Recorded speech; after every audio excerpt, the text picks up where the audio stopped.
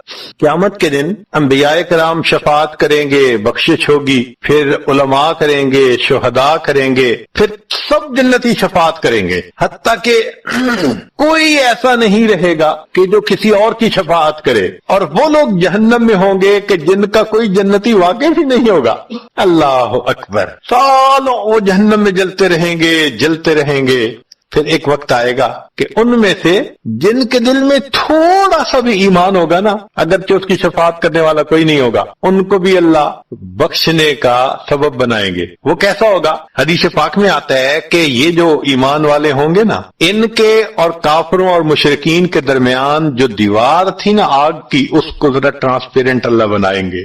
تو مشرکین دیکھیں گے اور کہیں گے او ہم تو جل ہی رہے تھے، اور تم تو کلمہ پڑھتے تھے، تم بھی یہاں جل رہے ہو۔ تو وہ جب ان کو کلمے کا تانا دیں گے کہ تمہارا نام تو مسلمانوں والا تھا نا، تو اس وقت وہ جہنمی اللہ سے فریاد کریں گے، اللہ تیری توحید کا تانا دیتے ہیں، کہا گیا تمہارا خدا، تم بھی ہمارے ساتھ جل رہے ہو۔ جب وہ فریاد کریں گے اللہ تعالیٰ جبرائیل علیہ السلام کو فرمائیں گے جبرائیل جاؤ، جس کے دل میں ذرہ برابر بھی تمہیں ایمان نظر آتا ہے اس کو بھی جہنم سے نکال، ان کو بھی جہنم سے نکال دیا جائے گا۔ پھر اس کے بعد وہ بچیں گے کہ جن کا ذرہ ایمان بھی نہیں فرشتے کو نظر آئے گا، مگر اللہ فرمائیں گے انبیاء نے بھی شفاعت کر لی، شہداء نے بھی، علماء نے بھی، جنتیوں نے بھی۔ اب میں اپنی رحمت کا اظہار کرتا ہوں، میں بھی تو بندوں سے محبت کرتا ہوں۔ حدیث پاک میں ہے ثلاث حشیات، یوں کر کے اگر گندم ہونا اور انسان دونوں ہاتھوں کو ایسے کرے تو اس کو لپ کہتے ہیں، لپ بھرنا، تو اس میں ہزاروں چاول کے دانے آ سکتے ہیں۔ سوچئے اللہ رب العزت لپ بھریں گے تو وہ کتنی بڑی ہوگی، خربوں لوگ ہوں گے۔ ایک لپ کو بھر کے نکالا جائے گا، پھر دوسری کو نکالا جائے گا، پھر تیسری لپ بھر کے نکالیں گے۔ پھر ایک حوض ہوگا، کہا جائے گا جہنمی کو اغتسل فی ھذا الغدیر، اس حوض کے اندر تم جاؤ غسل کرو۔ جب وہ غسل کریں گے بالکل ان کے جسم صحیح سلامت ہو جائیں گے۔ پھر اللہ تعالیٰ ان کو جنت عطا فرمائیں گے، مگر ان کے ماتھے پر لکھا ہوا ہوگا اتقاء الرحمن، کہ رحمان نے اپنی رحمت سے ان کو رعایتی پاس کر دیا، وہ جنت میں جائیں گے۔ اب جو جنت میں جائیں گے تو جنتی لوگ ان کے ساتھ ملیں گے، خوش ہوں گے، مگر کہیں کہیں کوئی ان کو کہے گا ہم تو اللہ کے فضل سے سیدھا آ گئے، تم تو آیا فلاں جگہ سے آئے ہو نا، رعایتی پاس ہو۔ اب جب ان کو رعایتی پاس کا تانا ملے گا تو ان کو عجیب لگے گا۔ پھر ایک وقت آئے گا کہ یہ سب اتقاء الرحمن اللہ کے سامنے فریاد کریں گے، اللہ آپ نے اپنی رحمت سے جہنم سے نکال دیا، جنت بھیج دیا، یہ جو مہر ایک لگا دی یہ بھی تو اتار دیجئے نا۔ تو اللہ تعالیٰ ان کی مہر کو ختم فرمائیں گے اور یہ جنت میں رہنے لگ جائیں گے۔ امام غزالی رحمت اللہ علیہ اس واقعے کو نقل کرنے کے بعد لکھتے ہیں میرا کوئی عمل ایسا تو نہیں کہ میں امید کروں کہ میں جنت چلا جاؤں گا، کاش اللہ مجھے ان اتقاء الرحمن میں شامل فرما لیتے، کاش کہ اللہ تعالیٰ مجھے ان اتقاء الرحمن میں شامل فرما لے۔ بے گناہوں میں چلا زاہد جو اس کو دیکھنے، مغفرت بولی ادھر آ میں گنہگاروں میں ہوں، وہ کرشمے شان رحمت نے دکھائے روز حشر، چیخ اٹھا ہر بے گناہ میں بھی گنہگاروں میں ہوں۔ اللہ اکبر۔ حضرت قاری طیب صاحب رحمۃ اللہ علیہ ایک کتاب میں لکھتے ہیں اتنا اللہ کی رحمت کا ظہور ہوگا، اتنا ظہور ہوگا اس دن، ایک ایسا وقت آئے آئے گا کہ شیطان بھی سر اٹھا کر دیکھے گا, اسے بھی امید لگے گی شاید میری بھی مغفرت کر دی جائے. وَكَانَ بِالْمُؤْمِنِينَ رَحِيمًا. اللہ تعالیٰ قیامت کے دن اپنی رحمت کا اظہار فرمائے. اللہ کرے قیامت کے دن اللہ کی رحمت سے ہمارا کام بن جائے. اللہ تعالیٰ ہمیں اپنے گناہوں سے سچی توبہ کرنے کی توفیق عطا فرمائے. ہمیں اپنی اوقات کا پتہ نہیں کہ کتنے کمزور ہیں, حالات کو بدلنے کی کوشش میں لگے ہوئے ہیں. بھئی حالات کا بنانے والا, بھیجنے والا اللہ رب العزت ہے, وہ مغیر الاحوال ہیں. جب چاہتے ہیں حالات کو جیسا چاہتے ہیں بدل دیتے ہیں. تو یہ تو حکم پروردگار کا ہوگا تب بدلیں گے. دنیا کے کہنے سے حالات بدلتے تو دنیا جنت نہ بن جاتی, ہر بندہ اپنی من مرضی کی زندگی گزار رہا ہوتا. تو ایک ترتیب ہے اللہ رب العزت کے ہاں. چنانچہ ہمارے مشائخ نے 4 باتیں کہی ہیں لوہے کی لکیر. جب آزمائیں گے ان باتوں کو کھرا پائیں گے. پہلی بات کہ جو شخص اپنے اعمال کو سنوار لیتا ہے اللہ تعالیٰ اس کے حالات کو سنوار دیتے ہیں. جو شخص اپنے اعمال کو سنوار لیتا ہے اللہ تعالیٰ اس کے حالات کو سنوارتے ہیں. ہم اس کوشش میں لگے ہوئے ہیں کہ حالات پہلے سنوریں پھر اعمال سنواریں. آپ بات کریں دوست سے, بھئی آپ مسجد میں نظر نہیں آتے, کچھ کاروباری حالات ٹھیک نہیں, ٹھیک ہو گئے تو میں مسجد میں آؤں گا. یعنی ہم چاہتے ہیں حالات پہلے ٹھیک ہوں, اعمال بعد میں ٹھیک. کیسے ترتیب الٹ سکتے ہیں؟ چنانچہ جسے دیکھیے وہ اسی کوشش میں لگا ہوا ہے کہ پہلے حالات ٹھیک ہوں بعد میں اعمال ٹھیک کریں گے. تو ترتیب ہی الٹی ہم کرتے پھر رہے ہیں. اعمال کو جو شخص سنوار لیتا ہے اللہ تعالیٰ اس کے حالات کو سنوارتے ہیں. اعمال بگڑیں گے, حالات بگڑیں گے. جب کہا میں نے کہ یا اللہ تو میرا حال دیکھ, جب کہا میں نے کہ یا اللہ تو میرا حال دیکھ, حکم آیا میرے بندے نام اعمال دیکھ. ہم حالات کا تو شکوہ کرتے ہیں, اپنے عمل تو نہیں نہ دیکھتے. تو اعمال کو سنوارنے سے اللہ تعالی حالات کو سنوار دیتے ہیں. ہم اپنے اندر تقوی اور صبر و ضبط پیدا کریں. اللہ رب العزت ہر دور اور ہر زمانے میں تقوی اور صبر والے بندے کو فرش سے اٹھائیں گے, عرش کے اوپر بٹھائیں گے, تخت کے اوپر بٹھائیں گے. اب تقوی اور صبر کی طرف تو ہم آتے نہیں. چاہتے ہیں زندگی تو رہے جیسے ہم گزار رہے ہیں, حالات سیدھے ہو جائیں. کیسے حالات سیدھے ہو سکتے ہیں؟ سمپل سی مثال ہے کہ بجلی سے ایک مشین چلتی ہے. اب ایک بندہ مشین کو روکنا چاہتا ہے, ایک ہی ترتیب ہے کہ پیچھے سے بٹن بند کرو. آپ بٹن بند نہیں کریں گے, ہاتھ سے مشین کو پکڑ کے روکنے کی کوشش کریں گے, ہاتھ کٹوا بیٹھیں گے. سارا دن زور آزمائی کریں گے, مشین کہاں رکے گی؟ تو عقل مند بندہ مشین کو پکڑ کے نہیں کھڑا ہوتا, وہ سوئچ کو بند کرتا ہے. حالات کا سوئچ اللہ رب العزت کے ہاتھ میں ہے. تو ادھر رجوع کرنے کی بجائے کہ اللہ حالات کو ٹھیک کر دیجئے, ہم حالات کی مشین کے ساتھ کشتی کر رہے. کون ہمیں عقل مند کہے؟ تو پہلی بات, جو شخص اپنے اعمال کو ٹھیک کر لیتا ہے اللہ رب العزت اس کے حالات کو ٹھیک کر دیتے ہیں. دوسری بات, جو شخص اپنی آخرت کو سنوار لیتا ہے اللہ تعالیٰ اس کی دنیا کو سنوار دیتے ہیں. ہم پھر الٹے چاہتے ہیں کہ پہلے دنیا سنورے پھر ہم آخرت سنواریں گے. یہاں پھر ہم غلطی کرتے ہیں, دن رات دنیا سنوارنے میں لگے ہوئے ہیں. پزل بنی ہوئی ہے, ایک حصہ جوڑتے ہیں تو دوسرا ٹوٹتا ہے, وہ توڑتے ہیں تو پہلا ٹوٹتا ہے. ہر بندہ لگا ہوا ہے اسی کوشش میں. تو اللہ رب العزت کے ہاں ترتیب یہ ہے. اس کی مثال اگر دیکھنی ہو, صحابہ رضی اللہ عنہ کی مبارک زندگیوں کو دیکھیے. انہوں نے اپنی آخرت کو سنوارا, اللہ نے اس کے نتیجے میں ان کی دنیا کو سنوارا. بات کیا تھی کہ نہ کیسر و کسرا سے دبے چند وہ لوگ کے اونٹوں کے چرانے والے, اور جن کو کافور پہ ہوتا تھا نمک کا دھوکا, بن گئے دنیا کی تقدیر بدلنے والے. انہوں نے اپنی آخرت کو سنوارا, اللہ نے دنیا سنواری. کیسے؟ اطمینان. اتنا اطمینان کہ یمن سے جوان عورت چلتی ہے اور مدینہ طیبہ پہنچتی ہے, اور پورے راستے میں کوئی اس کی طرف آنکھ اٹھا کر دیکھنے والا نہیں ہوتا. اللہ نے مال و دولت کے اتنے ڈھیر عطا کیے تھے. انس اللہ عنہ کہتے ہیں کہ میں لکڑی کاٹنے والے کلہاڑے سے سونے کی اینٹوں کو توڑا کرتا تھا. اب لکڑی کے کلہاڑے سے جو سونا ٹوٹے گا وہ تولوں میں اور گراموں میں تو نہیں نہ ہو سکتا. اللہ نے اتنی دولت ان کے قدموں میں ڈال دی تھی. بچہ پیدا ہوتا تھا, اس کا روزینہ متعین تھا. سیدنا عمر اللہ عنہ نے ایک رات دیکھا, ایک عورت چھوٹے سے بچے کو روٹی کا ٹکڑا کھلانے کی کوشش کر رہی ہے, بچہ رو رہا ہے. پوچھا کیوں کر رہی ہو؟ کہنے لگی کہ امیر المومنین نے قانون بنایا ہوا ہے کہ جب بچہ دودھ چھوڑے گا پھر ہم بیت المال سے روزینہ متعین کریں گے, تو میں کوشش کر رہی ہوں. عمر اللہ عنہ آئے, بہت روئے. صحابہ کہتے ہیں کہ اس دن فجر کی نماز پڑھائی, قرات کے اندر اتنا گریا اور بکا تھا کہ ہمیں سمجھنا مشکل ہو رہا تھا, اتنا رو رہے تھے. ہم حیران تھے آج امیر المومنین کو کیا ہوا. نماز پڑھانے کے بعد ممبر پر بیٹھے, تھے عمر کے اوپر اللہ رحم کرے اس نے کتنے بچوں کی جان لی ہوگی۔ مقصد یہ تھا کہ میں نے جو یہ قانون بنایا تو کتنی ماؤں نے معصوم بچوں کے دودھ چھڑوائے ہوں گے اور وہ دودھ سے محروم ہوں گے میری وجہ سے۔ پھر اعلان فرمایا کوئی ماں بچے کو دودھ جلدی مت چھڑوائے، جس دن بچہ پیدا ہوگا اسی دن بیت المال سے وظیفہ متعین کر دیا جائے۔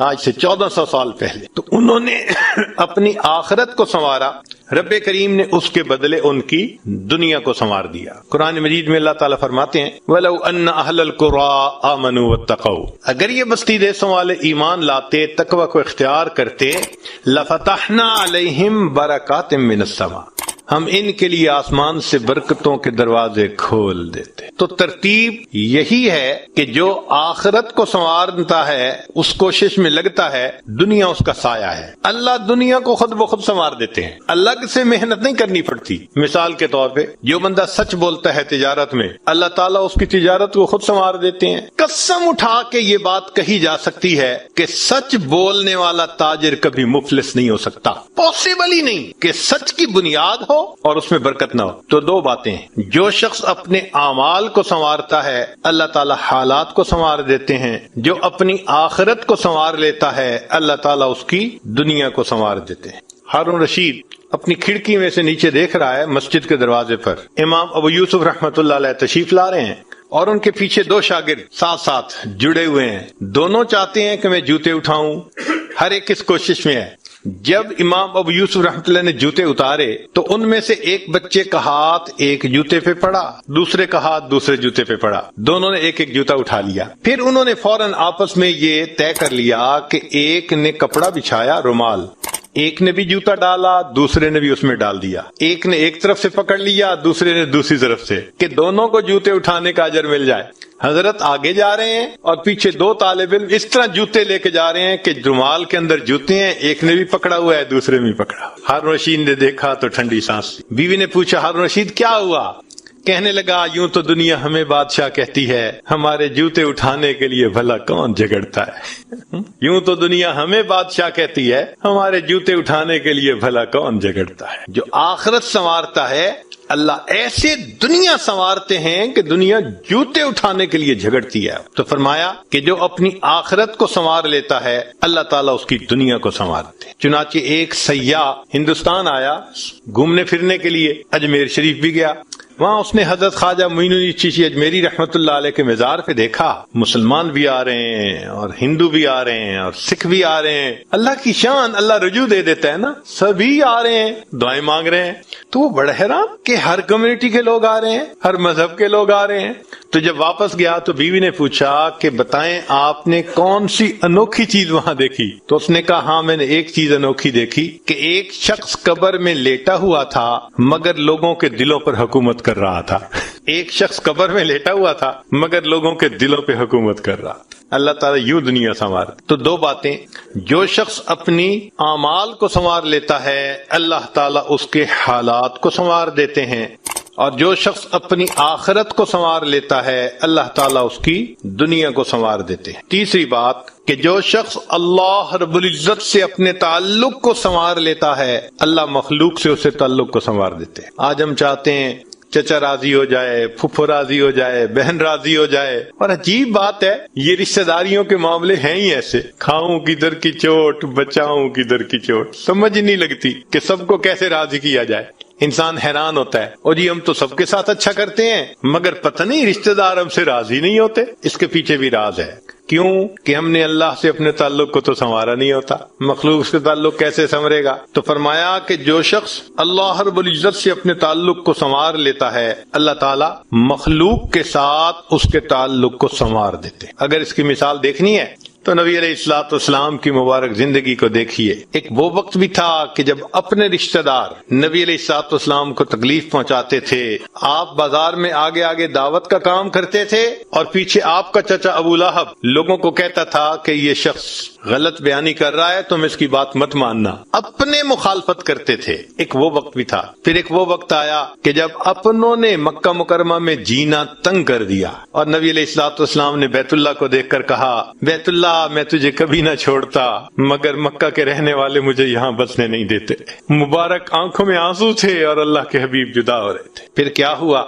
10 سال کے ہی عرصے میں حالات نے وہ پلٹا کھایا کہ جب آپ آ کر فاتح مکہ بن کر بیٹھے تو وہی قریش تھے جو قدموں میں آ کر پڑ گئے اور انہوں نے آپ کی غلامی اختیار کر لی. ہندا نے کہا جتنے خیمے دنیا میں تھے سب سے زیادہ آپ کے خیمے سے مجھے نفرت ہوا کرتی تھی. آج جتنے خیمے ہیں سب سے زیادہ محبت مجھے آپ کے خیمے سے. اللہ اکبر کبیرہ. تو جو شخص اللہ سے اپنے تعلق کو سنوار لیتا ہے اللہ مخلوق سے اس کے تعلق کو سنوار دیتے. فضیل بن عیاض رحمۃ اللہ علیہ فرماتے ہیں مجھ سے جب بھی اللہ تعالیٰ کی نافرمانی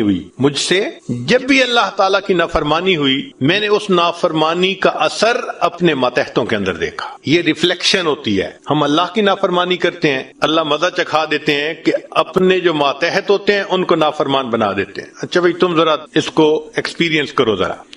وہ جی کیا کریں, بیوی سنتی ہی نہیں ہے, حضرت بس اولاد افلاطون بن گئی ہے, حضرت بچے نے ذلیل کر دیا ہے. کیوں شکوے ہوتے ہیں ہمیں کہ ہمارے ماتحت ہماری نہیں مانتے جبکہ ہم اپنے آقا کی نہیں مان رہے ہوتے. فرماتے ہیں کہ جب بھی مجھ سے اللہ تعالیٰ کی نافرمانی ہوئی میں نے آزما کے دیکھا یا تو بیوی نے میری نافرمانی کی یا میری اولاد نے میری نافرمانی کی یا میرے نوکروں نے غلاموں نے انہوں نے میری نافرمانی کی یا کم از کم میری سواری کے جانور نے میری نافرمانی کی. یہ ہے عدل کا بدلہ. اپنے آقا کی نافرمانی کریں گے اللہ تعالیٰ ماتحتوں کو نافرمان بنا کر دکھائیں گے.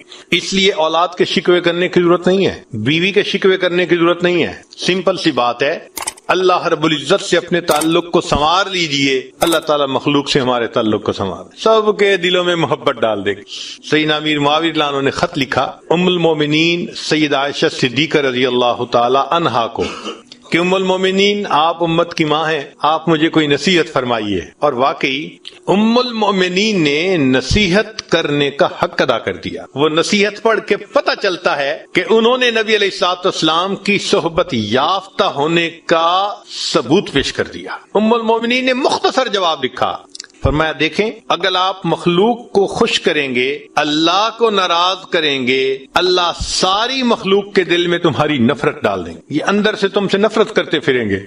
اور اگر تم اللہ کو راضی کرو گے گو کہ مخلوق ناراض ہو رہی ہے اللہ تعالیٰ اسی مخلوق کے دل میں تمہاری محبت ڈال دیں گے, یہ سب تمہارے دوست بن جائیں گے.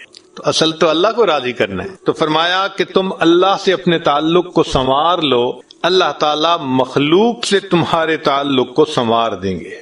تو اولاد کو نیک بنانے کا سب سے آسان طریقہ خود نیک بن جائے. جو خود نیک بنتا ہے اور اللہ کے حکم کو توڑنے سے باز آ جاتا ہے اللہ تعالیٰ اولاد کو مطیع اور فرمانبردار بنا دیتے ہیں. تو اب تک 3 باتیں. جو شخص اپنے اعمال کو سنوار لیتا ہے اللہ تعالیٰ اس کے حالات کو سنوار دیتے ہیں. جو اپنی آخرت کو سنوار لیتا ہے اللہ اس کی دنیا کو سنوار دیتے ہیں. جو شخص اللہ رب العزت سے اپنے تعلق کو سنوار لیتا ہے اللہ مخلوق سے تعلق کو سنوار دیتے ہیں. حدیث مبارکہ میں ہے جب بندہ عبادت کرتا ہے اور اللہ تعالیٰ خوش ہو جاتے ہیں دعا جبرائیل, اللہ تعالیٰ جبریل علیہ السلام کو بلاتے ہیں اور بتلاتے ہیں کہ جبرائیل میں فلاں بندے سے محبت کرتا ہوں. تو جبرائیل علیہ السلام آسمانوں پر اعلان کرتے ہیں کہ آسمان کے فرشتوں اللہ تعالیٰ فلاں بندے سے محبت کرتے ہیں. یہ اعلان سن کر سارے فرشتے اس بندے سے محبت کرنے لگ جاتے ہیں. پھر جبریل علیہ السلام زمین پر آتے ہیں اور زمین پر آ کر پھر اعلان کرتے ہیں کہ لوگوں فلاں شخص سے اللہ تعالیٰ محبت کرتے ہیں ثم یودع لہ القبول فی الارض, پھر اللہ اس شخص کے لیے زمین میں قبولیت رکھ دیتے ہیں. پرائے اپنے بن جاتے ہیں, دشمن دوست بن جاتے ہیں, مخالفین کے دلوں میں بھی اللہ ان کی محبت اور عظمت ڈال دیتے ہیں. تو مخلوق سے تعلق سنوارنے کا یہ ہے سب سے بہترین طریقہ. کس کے پیچھے بھاگیں گے, کس کی منت سماجت کریں گے. بہتر نہیں کہ ہم ایک ہی کو منا لیں. جس نے اللہ کو منا لیا اللہ تعالیٰ مخلوق کے ساتھ اس کے تعلق کو سارا ٹھیک فرما. چوتھی بات کہ جو شخص دن کے اعمال کو